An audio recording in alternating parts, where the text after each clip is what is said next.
جو اسٹروک عمران خان نے کھیلا وہ بالکل صحیح جگہ پہ جا کے لگا۔ پاکستان کیا اس قدر مضبوط ہو چکا ہے سفارتی لحاظ سے کہ وہ یورپی یونین کو آنکھیں بھی دکھا رہا ہے؟ بھلے آپ کا پیٹ خالی ہے، خزانہ خالی ہو، لیکن اگر حیثیت اتنی ہے کہ یورپین یونین کے صدر فوراً پاکستان کے وزیر اعظم کو فون کر کے مغربی دنیا کو ٹارگٹ کیا جا رہا ہے۔ اصل بات یہ ہے کہ پاکستان کی ریلیونس اتنی ہے کہ جب یہاں کے وزیر اعظم نے آواز اٹھائی اس کا نوٹس لیا گیا برسلز میں، اور اسی وجہ سے یورپی یونین کے صدر نے وزیر اعظم کو فون کیا۔ پاکستان کو اگر کوئی خطرہ ہے تو پاکستان کے اپنے سیاستدانوں سے۔ تو یہ وہ سارے اشارے ہیں جو ہمیں بتاتے ہیں کہ امریکہ نے پاکستان کے ساتھ تعلقات کم ترین سطح پہ لے آئے ہیں کہ پاکستان چین کے بہت قریب ہو گیا ہے، لیکن پاکستان کے آرمی چیف کو نہ ٹرمپ انتظامیہ نے نہ موجودہ انتظامیہ نے اب تک باقاعدہ طور پہ مدعو کیا ہے سرکاری دورے پہ۔ بسم اللہ الرحمن الرحیم۔ السلام علیکم ناظرین، عمیر جامی آپ کی خدمت میں حاضر ہوں۔ ناظرین، ہمارے ساتھ اس وقت موجود ہیں معروف تجزیہ کار بھی ہیں، سینئر صحافی بھی ہیں، مصنف بھی ہیں۔ ان کے علم سے، ان کے مشاہدات سے ہم نے اپنی معلومات کشید کی ہیں ہمیشہ۔ ہمارے ساتھ موجود ہیں امتیاز گل صاحب۔ سر، آپ کے وقت کا بہت بہت شکریہ۔ ناظرین، بلا تمہید میں سوالات پر آنا چاہوں گا۔ سر، پہلا سوال، وزیر اعظم عمران خان کی جانب سے اپنے عوامی اجتماع میں جس طرح سے مغربی دنیا کو ٹارگٹ کیا جا رہا ہے، یورپی یونین کو انہوں نے کھری کھری سنائی کہ آپ کسی بھی صورت میں ہمیں جیسا خط لکھتے ہیں ایسا آپ نے بھارت کو نہیں لکھا، وغیرہ وغیرہ۔ لیکن اگلے ہی دن ہم نے دیکھا کہ یورپی یونین کی طرف سے ایک خط لکھا گیا وزیر اعظم عمران خان کو اور ثالثی کا کردار ادا کرنے کا کہا گیا۔ سوال یہ ہے کہ پاکستان کیا اس قدر مضبوط ہو چکا ہے سفارتی لحاظ سے کہ وہ یورپی یونین کو آنکھیں بھی دکھا رہا ہے، اور یورپی یونین آگے سے اس طرح سے جیسے ماضی میں ہم دیکھتے رہے ہیں کہ ہمیں ٹارگٹ کیا جاتا تھا، ایسا کچھ نہیں ہو رہا، بلکہ وہ ہمیں کہہ رہے ہیں کہ آپ ہمیں روس اور یوکرین کے معاملے پر ثالث بن کر کردار ادا کریں۔ آپ کیا کہیں گے؟ دیکھیے، پہلی تو بات یہ ہے کہ یورپی یونین نے بھارت کو بھی کچھ ایسا ہی خط لکھا تھا جو انہوں نے یورپین یونین کے سفیروں نے پاکستان کو لکھا تھا۔ یہاں پہ البتہ یہ ہوا کہ وہ خط لیک کر دیا گیا، جس کی وجہ سے ظاہر ہے پاکستان کو امبیرسمنٹ ہوئی، لیکن اس کے جواب میں وزیر اعظم نے جو بات کہی وہ بالکل صحیح کہی، اور میں تو حیران یہ تھا کہ پاکستان کے دفتر خارجہ نے اس پہ 2 دن انتظار کیوں کیا اس خط کے پبلش ہونے کے بعد۔ میرا خود اپنا موقف تھا، اور میں بڑی مجھے خوشی ہوئی کہ ہفتے کے روز ہی میں اپنے ٹی وی پروگرام میں تھا ڈان میں، وہاں پہ میں نے یہ نکتہ اٹھایا، اور وہی نکتہ پھر اگلے دن وزیر اعظم نے اپنے یہ پبلک جلسے میں تقریباً ملتی جلتی باتیں کہیں۔ تو مجھے اس لحاظ سے بھی خوشی ہوئی کہ چلیں ایسے وزیر اعظم ہے، ان کی ٹیم ہے جنہوں نے کچھ جو مثبت کچھ قدم تھے یا باتیں تھیں اس کا نوٹس لیا اور اس کو پبلک میں جا کے کہہ دیا، اور بالکل صحیح کہا کہ جو سلامتی کونسل میں یوکرین سے متعلق قرارداد پیش ہوئی تھی 25 فروری کو، تو اس میں بھارت اور متحدہ عرب امارات اور چین تینوں نے حصہ نہیں لیا تھا۔ اب بڑی چالاکی سے متحدہ عرب امارات کی حکومت نے جب جنرل اسمبلی کا اجلاس ہوا تو اس میں انہوں نے ووٹ دے دیا، اور اس کی بنیادی وجہ یہ تھی کہ نہ تو بھارت اور نہ ہی متحدہ عرب امارات روس کو ناراض کرنا چاہتے تھے۔ جنرل اسمبلی کی قرارداد بائنڈنگ نہیں ہوتی ہے، ایک اظہار ہوتا ہے سپورٹ کا یا ریجیکشن کا، جبکہ سلامتی کونسل کی قراردادیں جو ہیں وہ بائنڈنگ ہوتی ہیں۔ اس میں دونوں ان ملکوں نے یعنی بھارت اور یو اے ای نے حصہ نہیں لیا، اور ظاہر ہے اس کے چونکہ ان کے بڑے قریبی اقتصادی تعلقات ہیں روس کے ساتھ، اور جس کی وجہ سے انہوں نے ایک بڑی چالاکی سے یہ قدم اٹھایا۔ پاکستان کو بھی شاید ایسی کرنا چاہیے تھا، لیکن بلا شبہ جو وزیر اعظم نے عمران خان نے بات کی کشمیر کے حوالے سے کہ کسی بھی ملک نے 5 اگست 2019 کو جب بھارت نے ناجائز طور پہ اقوام متحدہ کے ایجنڈے پہ موجود ایک علاقے کو انیکس کر لیا اور اس کو اپنی یونین میں شامل کر لیا، تو ان میں سے کسی ملک نے اس پہ چوں تک نہیں کی،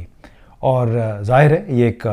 ایسا ایشو تھا جس پہ تمام پاکستانیوں کو غصہ آیا اور آنا بھی چاہیے۔ اب جہاں تک بات ہے کہ جی پاکستان اتنا مضبوط ہو گیا نہیں ہو گیا، یہ مسئلہ مضبوط ہونے کا نہیں ہے، مسئلہ ہے کہ آپ کی بین الاقوامی سیاست میں حیثیت کیا ہے. حیثیت بھلے آپ کا پیٹ خالی ہے، خزانہ خالی ہو، لیکن اگر حیثیت اتنی ہے کہ یورپین یونین کا صدر فوراً پاکستان کے وزیر اعظم کو فون کر کے شاید وہ تحفظات دور کرنے کی کوشش بنیادی طور پہ جو پیدا ہوئے تھے پاکستان میں 23 یورپی یونین کے جو سفیروں کے خط کی وجہ سے. تو میرا خیال ہے اس فون کال کو ہمیں مثبت ہی لینا چاہیے کہ چونکہ وزیر اعظم نے اپنی ناراضگی کا اظہار کیا اور اس کی وجہ سے یورپین یونین نے ریچ آؤٹ کیا خود ان کو فون کر کے اور کہا کہ ٹھیک ہے آپ کا اگر کوئی کردار آپ ادا کر سکتے ہیں کر لیں. وہ الگ سی بات ہے، وہ ایک سیکنڈری بات ہے. اصل بات یہ ہے کہ پاکستان کی ریلیونس اتنی ہے کہ جب یہاں کے وزیر اعظم نے آواز اٹھائی ایک پاکستان کے ساتھ ہونے والی زیادتیوں کے حوالے سے، پاکستان کے ساتھ جو متعصبانہ رویہ ہے اس حوالے سے، اس کا نوٹس لیا گیا برسلز میں، اور اسی وجہ سے یورپی یونین کے صدر نے وزیر اعظم کو فون کیا. باقی باتیں اب کیا رخ اختیار کرتی ہیں وہ تو وقت بتائے گا، لیکن جو سٹروک عمران خان نے کھیلا وہ بالکل صحیح جگہ پہ جا کے اسی وجہ سے نہ صرف یورپی یونین کے صدر نے ان کو فون کیا بلکہ یورپی یونین کے جو خصوصی نمائندے ہیں شاید افغانستان کے لیے، وہ بھی اب علاقے میں پاکستان افغانستان کے دورے پہ آئے ہیں، اور اس سے ظاہر ہوتا ہے کہ پاکستان کوئی اتنا غیر اہم نہیں ہے. اچھا سر، آپ جیسا کہ آپ نے افغان وار کو بھی کور کیا، ہم دیکھتے آئے ہیں 1980 سے آپ صحافی دنیا میں آپ نے اپنی خدمات سر انجام دی ہیں. آپ کیا سمجھتے ہیں کہ جو موجودہ ابھی 3 سال کے بعد اچانک سے امریکن امبیسڈر جو ہیں وہ تعینات کیے گئے ہیں پاکستان میں، وہ ان کی جو جیسے آپ کہہ لیں کہ اپنی شخصیت کی وجہ سے وہ مشہور ہیں کہ وہ کسی بھی ملک کی جو سیاسی صورتحال اس کو بدلنے میں، حکومتوں کے تبدیل کرنے میں ان کا اپنا ایک کردار رہا ہے. آپ کیا سمجھتے ہیں کہ ان کی تعیناتی پاکستان یا خاص کر عمران خان کے لیے کسی خطرے کا باعث بن سکتی؟ دیکھیے، پاکستان کو اگر کوئی خطرہ ہے تو پاکستان کے اپنے سیاستدانوں سے ہے. پاکستان کو اپنی حکومت کے اندر جو کئی لوگ موجود ہیں ان سے خطرہ ہے. باہر کے لوگ تو خطرہ اس وقت بنتے ہیں جب ملک کے اندر کی صورتحال خراب ہوتی ہے، اس کو وہ ایکسپلائٹ کرتے ہیں. یعنی جہاں پہ آگ ہوتی ہے وہیں سے دھواں اٹھتا ہے. تو لہٰذا یہ ہمیں ذہن میں رکھنا چاہیے عام لوگوں کو بھی کہ ڈیوڈ بلوم جو نئے نامزد سفیر ہیں، ان کا ماضی میں جو مرضی کردار رہا ہو، اصل بات جو پاک لوگوں کو معلوم ہونی چاہیے، جس پہ ہمارے افسران ابھی بھی اس سے انکار کرتے ہیں، وہ یہ ہے کہ امریکہ نے پاکستان کو اپنی ڈپلومیسی سے عملاً خارج کر دیا ہے، اور اس کی وجہ پاکستان میں گزشتہ 3 سال سے جو حکومت نے اپنے کوشش کی ہے کہ ایک آزاد خارجہ پالیسی اختیار کرے وہ ہے. رچرڈ اولسن آخری امریکی سفیر تھے. اس کے بعد جتنے بھی تھے وہ ناظم الامور اس کو کہتے ہیں، یعنی کوئی بھی نائب سفیر ہوتا ہے وہ قائم مقام سفیر بن جاتا ہے. اب ڈیوڈ بلوم بھی ابھی تک پہنچے نہیں ہیں، ان کو بھی ابھی ان کی نامزدگی ہوئی، ان کو جب پہنچیں گے تو دیکھا جائے گا. لیکن بنیادی طور پہ اب کم از کم اس موجودہ صورتحال تک یہ لگ رہا ہے کہ امریکہ نے پاکستان کے ساتھ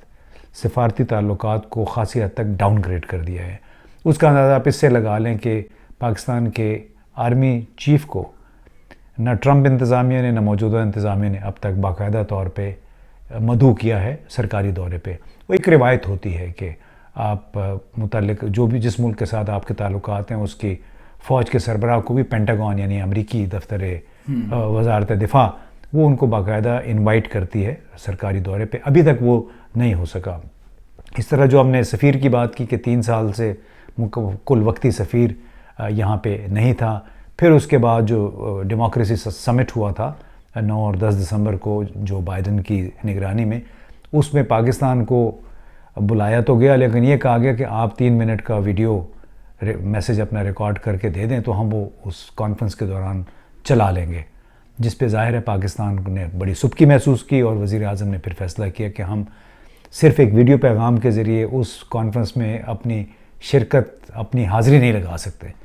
تو یہ وہ باتیں ہیں. کچھ اور بھی ایسے بہت سارے تکنیکی مسائل ہیں جس کی وجہ سے آپ کو یاد ہوگا ہمارے جو نئے نامزد سفیر ہیں مسعود خان، ان کی نامزدگی نومبر میں ہوئی تھی اور کہیں 2-3 ہفتے پہلے کہیں جا کے ان کا اگریمہ آیا ہے، یعنی امریکی حکومت نے قبول کیا، 3 مہینے تک انہوں نے انتظار کروایا. تو یہ وہ سارے اشارے ہیں جو ہمیں بتاتے ہیں کہ امریکہ نے پاکستان کے ساتھ تعلقات محض اس بنیاد پہ کم ترین سطح پہ لے آئے ہیں کہ پاکستان چین کے بہت قریب ہو گیا ہے، لیکن وہ یہ احساس نہیں کرتے کہ اس ملک نے جتنی قربانیاں دی ہیں گزشتہ 20-22 برسوں کے دوران، اس میں ایک پیسہ مغربی ممالک نے یہاں پہ سرمایہ کاری نہیں کی، جبکہ چین ایسا ملک تھا جس نے 2015 سے لے کے 2021 تک 27-28 ارب ڈالر کی سرمایہ کاری کی پاکستان کے اندر. تو ظاہر ہے جو ملک پاکستان میں سرمایہ کاری کرے گا، روزگار کا ذریعہ بنے گا، بجلی کا ہمارا بحران اس میں ختم ہو گیا، تو پاکستان اس کے قریب جائے گا یا اس کی بات زیادہ سنے گا، یا ان ملکوں کی جو محض سیاسی حربے کے طور پہ استعمال کرتے ہیں حقوق انسانی کو یہاں پہ، اور جو سیاسی یا ٹیررزم، یہ ایسے امور ہیں، دہشت گردی اور حقوق انسانی، جس کو امریکہ ہمیشہ استعمال کرتا رہا ہے اور بدقسمتی سے اب بھی استعمال ہو رہا ہے.